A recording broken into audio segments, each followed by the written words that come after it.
First of all, a massive thank you to everyone that has been listening to the podcast and sending me lovely messages about it. However, I know from the analytics that we also have a ton of secret listeners. So if you're a secret listener, my request to you is as follows. If you enjoy this episode, share it on LinkedIn or on Instagram and tag me. I would absolutely love to hear from you, and all feedback is always welcomed. On today's episode of Stamp Your Mark, I'll be speaking to Chris Jammer, co-founder of one of the fastest growing music festivals in the UK, Strawberries and Creem. We discussed the reality of starting a business with friends, his experience at Cambridge University, and what it takes to grow one of the UK's leading music festivals, which, by the way, has Lil Wayne headlining this year.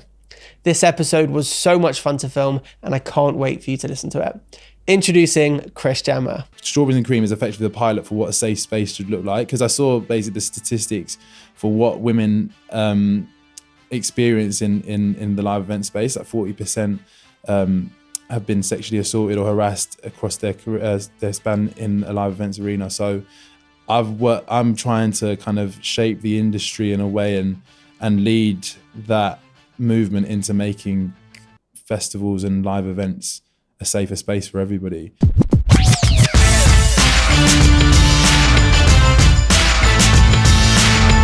Chris Jammer, how you doing? I'm good, man. How are you? I'm good. It's good to see you. It's been a long time. How long has it been? Probably like 2-3 years, maybe? Yeah, it might have been. It was definitely pre-pandemic. Uh-huh. I was half expecting you to see you at Cambridge. Yeah. You did your master's graduation recently. How was that? It was good. I felt a bit fraudulent going really? back. Well, yeah, because I suppose you do work for it while you're there, but it's been such a long time since I've been there. Everyone was like, congratulations on your master's.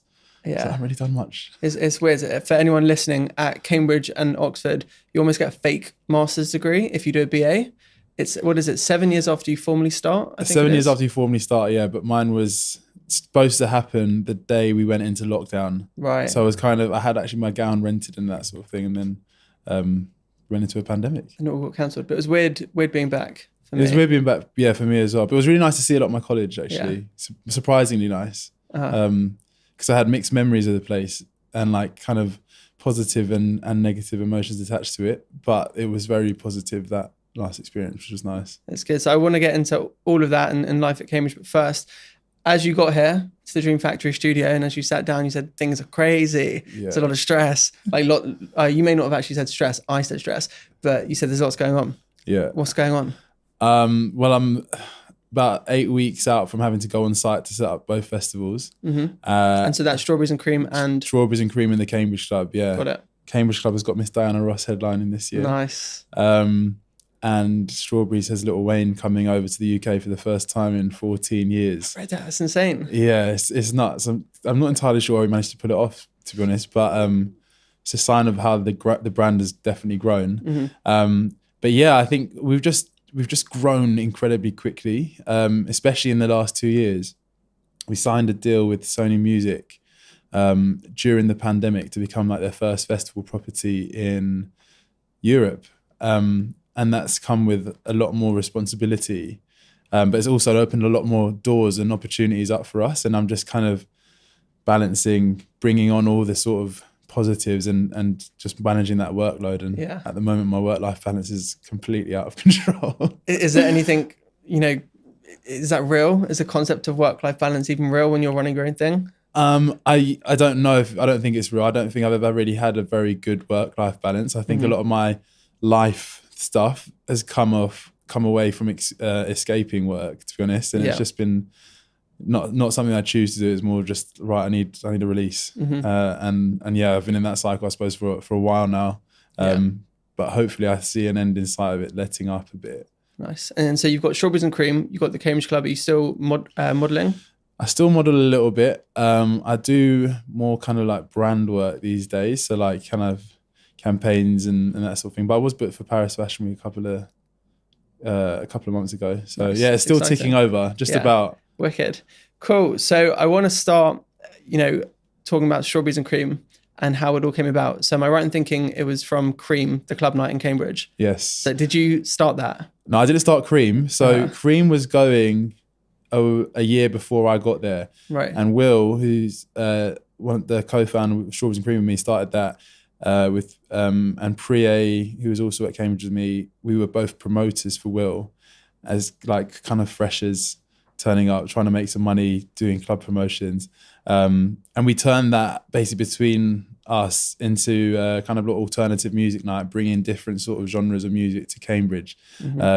The alternative to kind of like ABBA and Arctic Monkeys and well, that's all it was. You had Cindy's and you had Life, and it was just basically Mr. Brightside on repeat for the whole night. Exactly that. And I just that wasn't for me at all. So and at the time it was like I've obviously been in London. I come from London and I kind of grew up around that sort of music scene, and it was just kind of, it was bubbling. I felt like a time where like that music was about to kind of have its moment. So we just started playing it in the clubs, and effectively Strawberries and Cream has ridden that wave of first grime and then Afro swing and now drill and everything that's come around that and on that trajectory. And Strawberries and Cream has managed to follow that and be kind of at the forefront of bringing that music to Cambridge. How did it feel bringing the different genre of music into Cambridge in the first place?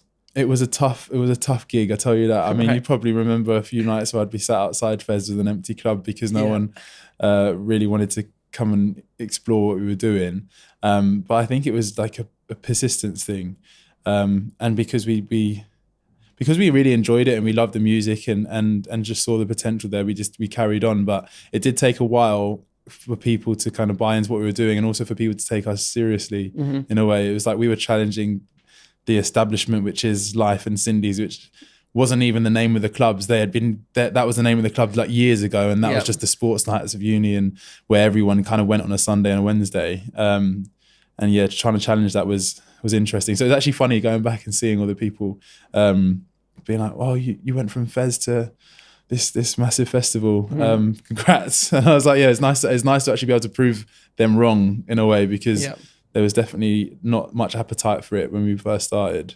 And so after the club night, then turned into a garden party, right? That was the first kind of non-club night version of Cream or Strawberries and Cream. Yeah, so the garden party was done under the guise of the Cambridge Medic Society. That's how we got the kind of rights to the land. Got it.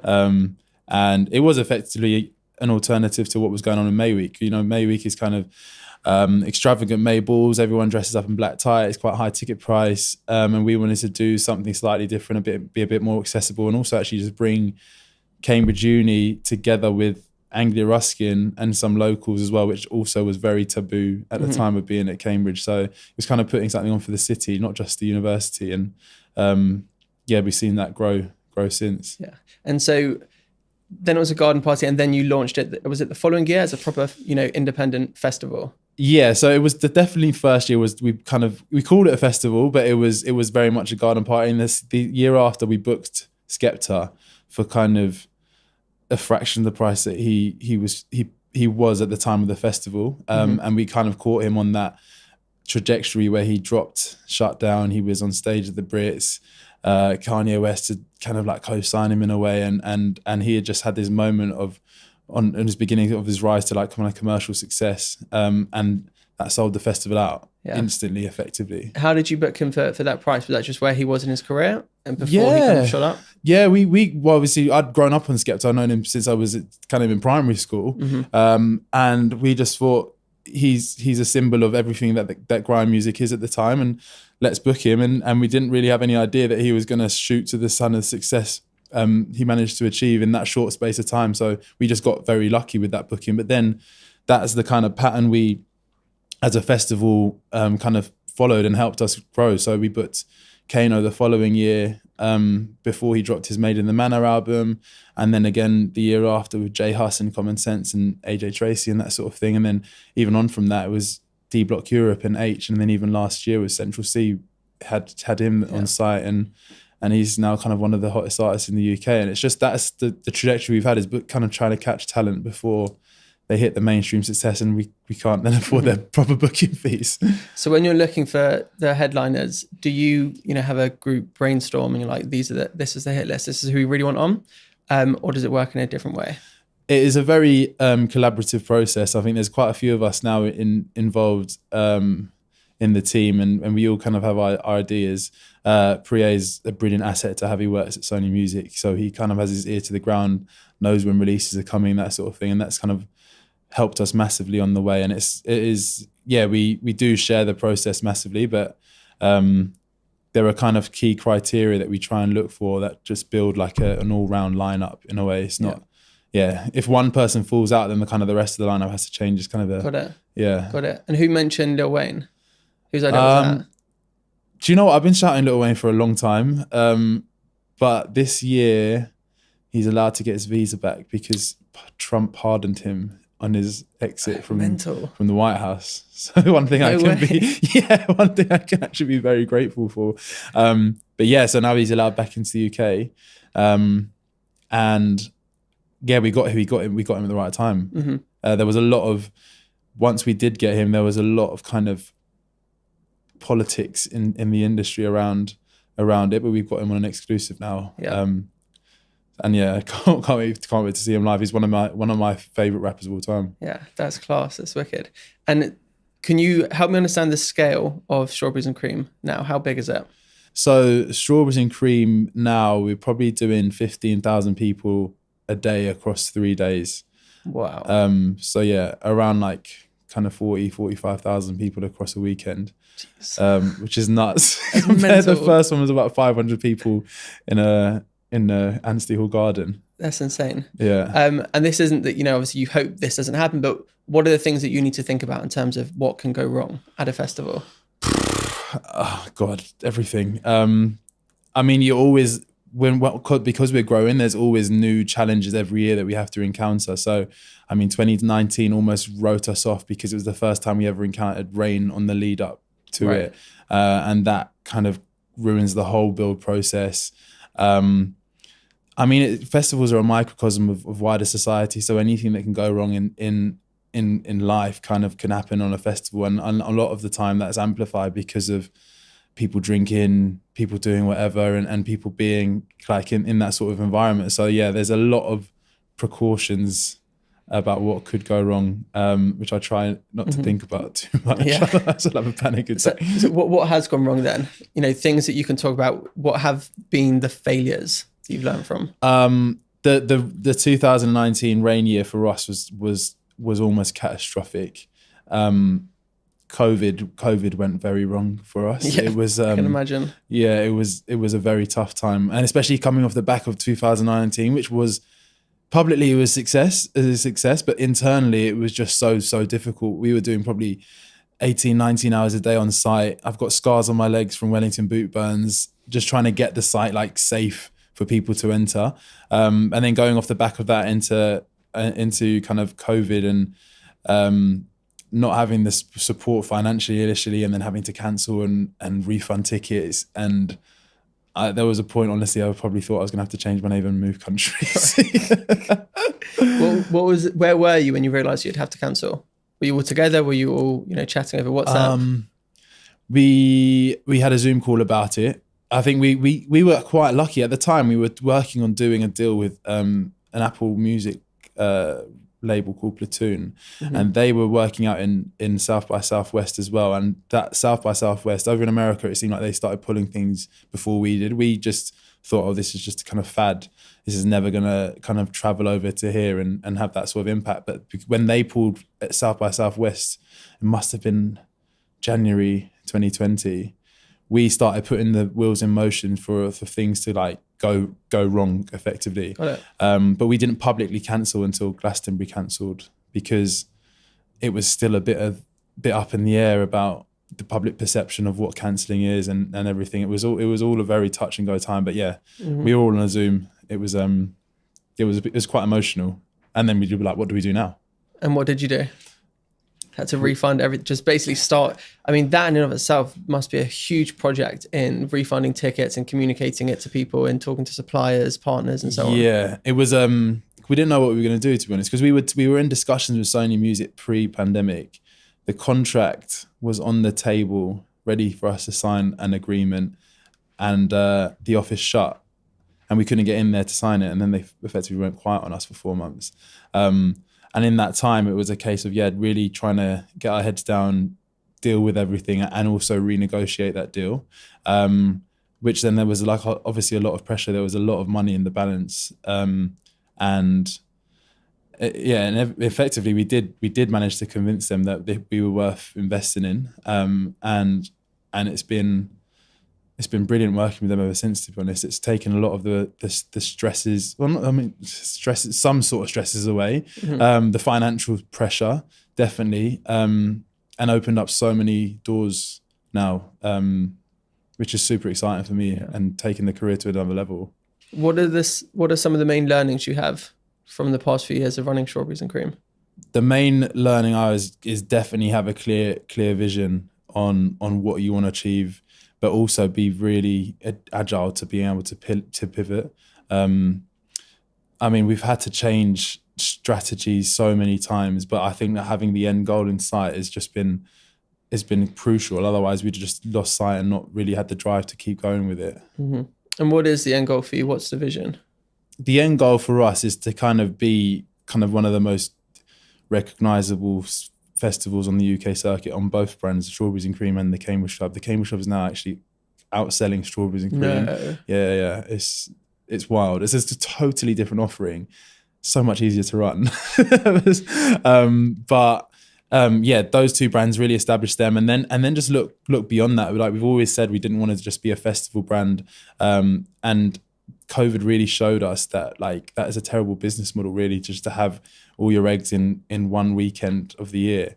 So it's expanding that, looking at other territories you can do, taking the brand into different sort of areas, which we've kind of been doing over the last few years, but definitely focusing more on that at the moment. Mm-hmm. If you spoke to a group of 18-year-olds who wanted to start a music festival, they're thinking about it, they were umming and ahhing, what would you say to them? Probably don't. If I can don't do it. No. Yeah. I mean, I always say this, we've been very, very lucky for a number of reasons with Strawberries and Cream. I think firstly, us being able to ride the trajectory of what was happening in the wider music space. We were often called a grime festival at the beginning, but it wasn't grime music. It was music of Black origin that was really kicking off in the UK. Now you look around and it's you've got Afro beats in the charts, you've got dancehall artists in the charts, you've got grime, rap, drill, all that sort of thing. We've obviously been at the forefront of that in the festival space, but we wouldn't be here if it wasn't for that scene really getting traction as well. It's a lot more work than anyone ever sees. For the behind the scenes, we work all year round on it, and there's 7 of us full-time employed now. And I think it is the less glamorous side of a festival that we're hoping to show, actually. Yeah. When I say hoping to show, we're trying to film. We are filming. We started last year, the goings on of what goes on behind a music festival and showing the people behind it and the ins and outs and nice. all the unseen moments and drama. What are some of the key unseen moments? What are the parts of that documentary that people watch and think, oh my God, I did not expect that? I mean, there's probably a lot of unseen on the unseen. There's a lot of high level conversations happening with artists and brands and contractors and kind of the real pinch points. I don't know how much of it's going to be shown on there. Yeah. But I think it's just that people. Well, for us particularly, it's people that put this on. There's a lot of festivals out there that are kind of part of a much bigger operation, a bigger machine. But this is us as a group of friends just really enjoying what we do and working together. And I think that is quite an interesting dynamic to show, because I've been around a while, and there's not many people that are in the space where they can say, I just work with my best friends and this is our business and this is how we do it. Yeah, that's really nice. I was having a stalk of you on Twitter. I like to find people's old tweets and bring them up in the podcast. And one of your tweets from May 14th, 2015 was, "A wise man told me, surround yourself with lions as hungry as you, and you shall become kings of the jungle." God, I was wise then.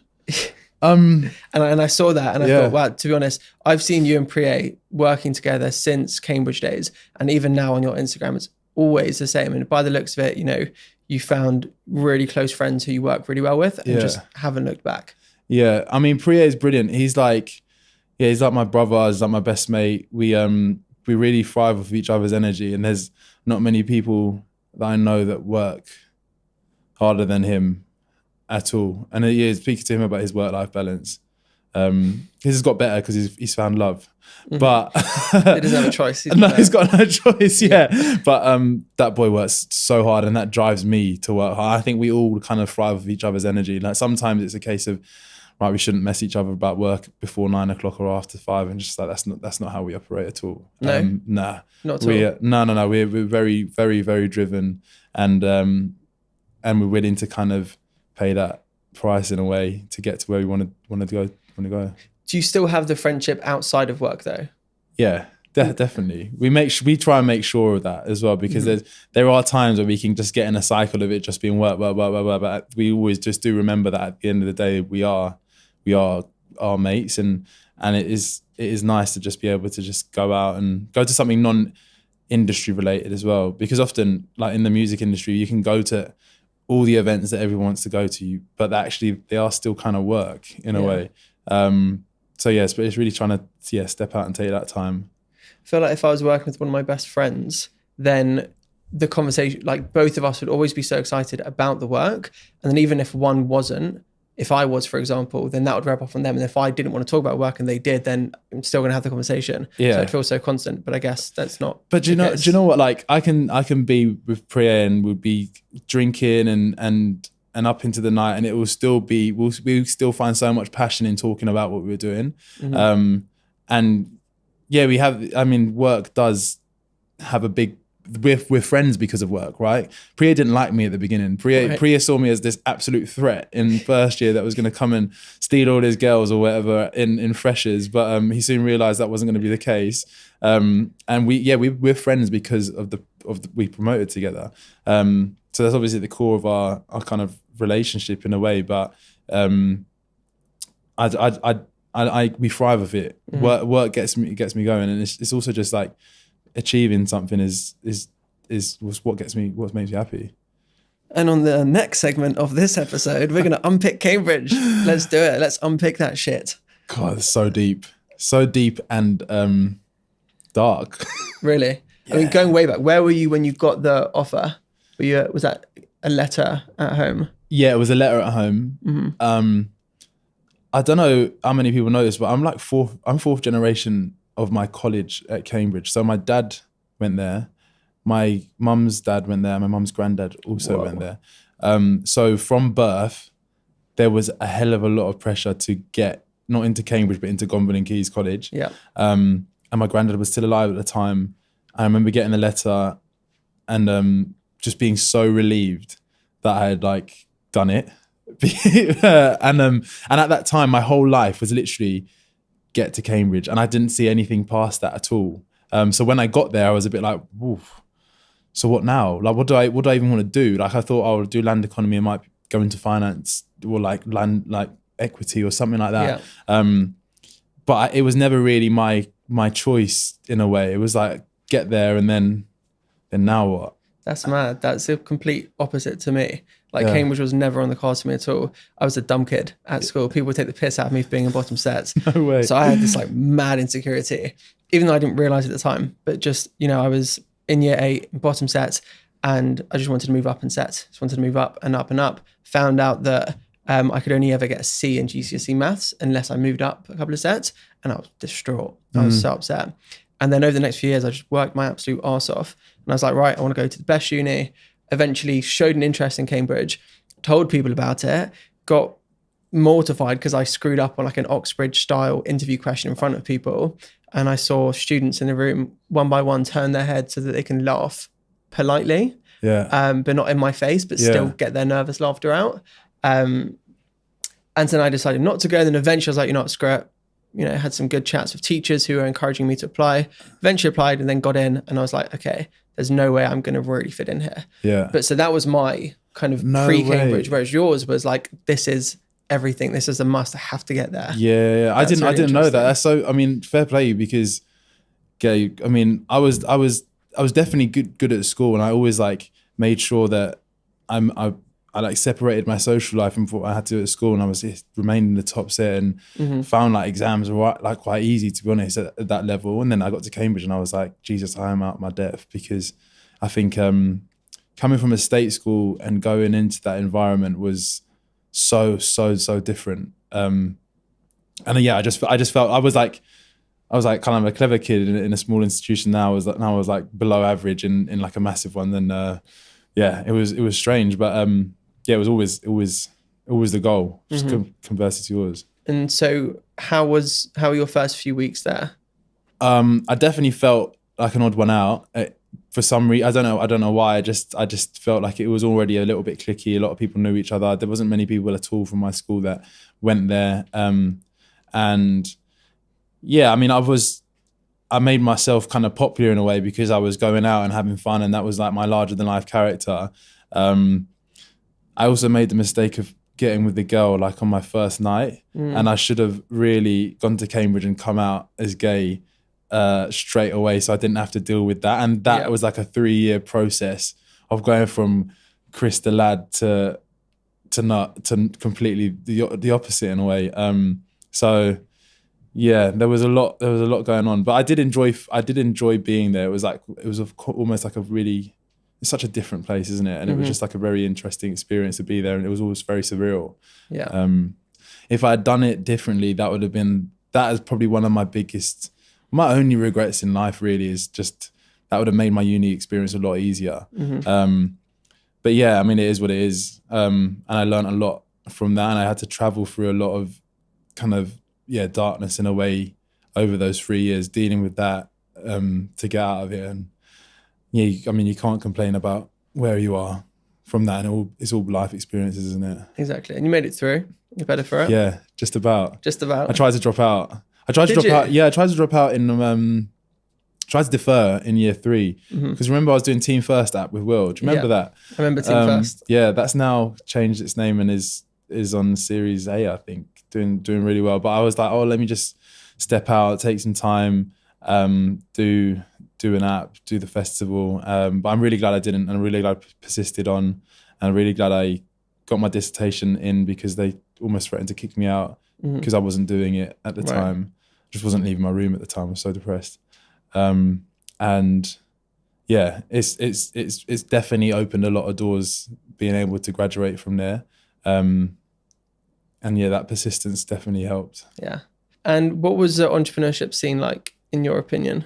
What was it seen like from Cambridge? No, entrepreneurship scene. Like, did you feel like there was a lot of people starting businesses or apps, or in your case, festivals? I didn't think many were starting at in the student body at all. I didn't think there was much space for it. Like you could, if you had time to do something else, it was either sport or acting or music, and there wasn't really much space to be creative and be an entrepreneur. I think I was forced into it in a way, because the loan didn't cover what I needed to kind of survive there. So I needed to make some money somehow. Obviously, you're not allowed to have a proper job, and that forced me to just be creative and see what else could be done. And yeah, there weren't that many people, I don't think, starting businesses at all there. No. At all. I don't know many post it, to be honest. Well, you're I think they've got more of an active kind of entrepreneurship scene now than they did when I was there, when you were there. Yeah. But it was weird, because you'd always hear stories about people at Harvard and Stanford and MIT, and the whole thing. From where I was standing, it looked like everyone there was trying to start some kind of business. Yeah. And it was just seen as a cool thing to do. Whereas in Cambridge, as you said, you weren't actually allowed to have a job, first of all. Yeah. But also, you just spend so much time actually studying, or going to lectures, having one-to-ones, writing essays. There's just so much of that. Yeah. And then in the other time, you're either socializing or you're doing some kind of extracurricular. Yeah. And that's about it. And also, I felt like at Cambridge a lot, this is what actually put me off ever going to work for anyone else, is you get there and then it's the pressure of finding a placement or an internship or a grad job and that sort of thing. And that competitiveness, I was just like, don't just drop me out. There's no way. I'm not jumping through these hoops. And I've never worked for anybody else really. And I think that the Cambridge put me off that. Do you think you ever will? Potentially. I think I probably benefit from it, like long term. But I've not really got any intention to. There might be some sort of way in this deal that I've got that might end up happening in a way, but not really. No. Is there part of a pride thing? It's definitely not pride. It's more just me. I haven't got I don't really deal well with authority, and I don't. What I put in, I want it to come back to me in a way, and I really get disillusioned if I'm working that hard. Yeah. When I don't see the rewards personally, and I know that's kind of against the grain a little bit, but it's just never turned me on. What are some of the misconceptions around entrepreneurship for you? I think a lot of the loneliness is, and the sacrifices as well. I think I've seen definitely this year. There was definitely a time in this career where I wasn't fully taking it seriously. Not seriously. I just had a lot of. I think I had a lot going on. And I would escape a lot. But I think the growth I've seen in my career from sacrificing over the last 2 years has just been incredible, and other entrepreneurs as well. That sacrifice, and I think you get it if you're in that space, and being able to have those real conversations. But being able to sacrifice is something that not everybody can do, and not everybody understands at all. And you lose a lot of friends, I think, from that. And people kind of write you off and think you're aloft or above it, and actually that's not the case. It's just I've got something I'm working towards, and if you value me as a friend, you'll understand. That. And have you found that yourself? You've lost full-on friendships? Yeah, I wouldn't say lost them as like I'm not. It's not like it's not a bad breakup. I've just fallen out of touch with people because I haven't been able to keep up the lifestyle that they previously wanted from me. And that's all right. But it's never been like massively falling out with people. I'm not a very not a person like that at all. Yeah. It is weird. There are some moments where like, wow, how easy would it be to just have a job where you can just turn up and leave and then not think about it. I had dreams about clients last night, but it doesn't stop even when you're asleep. No. It's non-stop. It doesn't. My mind, I can't sleep if I haven't finished like kind of what's on my list, and it will keep me up. And yeah, a lot of the time I'm like, I could just get a normal job. I could have been on a lot more money than I am on even now if I just got a normal job, but it wouldn't have given me what I need in life. And like I much prefer this way of working, to be honest, I think, than going down that other route. What are some of the positives of starting up on your own or with friends? I would say freedom. I don't think I've got That's much another one. right now. That's another one. When people talk about entrepreneurship and freedom, it's like, when? Where is this freedom? And I thought that was going to be it. No, freedom. I mean, you can make yourself free, I think. I think also like I worked abroad a lot in the last 2 years from remote working because COVID has shown us that. And the ability just to pick up and just go to Barbados for a month or whatever, that's been great. And that I couldn't probably do that unless I was hiding my camera in Zoom. But I think also just being able to create something that's in your head and like really bring that to life, and like that sort of freedom I love. So like a lot of what I do is brand partnerships, right? So it's like coming up with concepts and then really just like driving that through from conception to execution. And I really thrive off that. And I think that's what I love about the festival so much. It is a lot of hard work for effectively 48 hours. But the high that I get off that week after of being like, wow, we did that, is enough to like last me the rest of the year, which is strange. I remember at uni, you were involved in so many different projects that meant that you were known. And you said earlier that you kind of made yourself popular because just you were on those nights out. But it was the Tab, the fashion show, Varsity, whatever it was, Chris Jammer's face was on it. And I'm sure that would have opened a lot of doors. And, within the realm of personal branding, generally, that's the whole point, right? You put content out into the world, people understand who you are, what you do, and they gravitate towards you. And so people come knocking versus you having to knock on their doors. Yeah. Has that been true for you in business as well? Yes and no. I think definitely creating this Chris Jammer brand has been important. Chris Jammer's not even my name. My name is Nochiri, Nochiri. No one knows how to say it. No one knows how to spell it. So I dropped that in 2014 because I knew that, no, not even 2014. I was 14 years old when I dropped that. Wow. So because I knew that it wasn't kind of brandable in a way. yeah, part of my reasoning to go to Cambridge wasn't just to get the degree, it was to make a network with some of these like incredible individuals that we're gonna have. And like part of that was then making myself known to everybody there.